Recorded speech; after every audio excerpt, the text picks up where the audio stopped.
baktın ayım benim Leyla Cana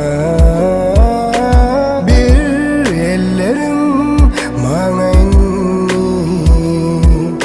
biz gideli baktlı yana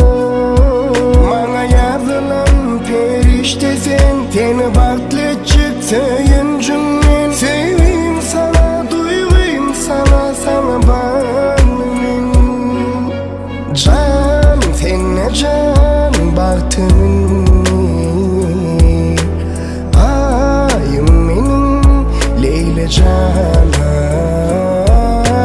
bir ellerim bana bir gideli baktlı yana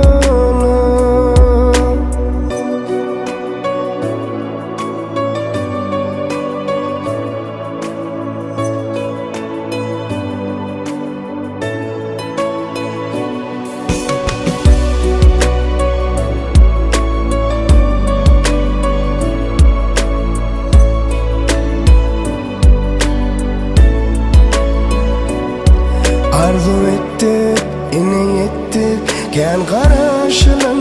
bu sene Tazim seni dünya inlerin mehribanine Sana mecnun bollum inni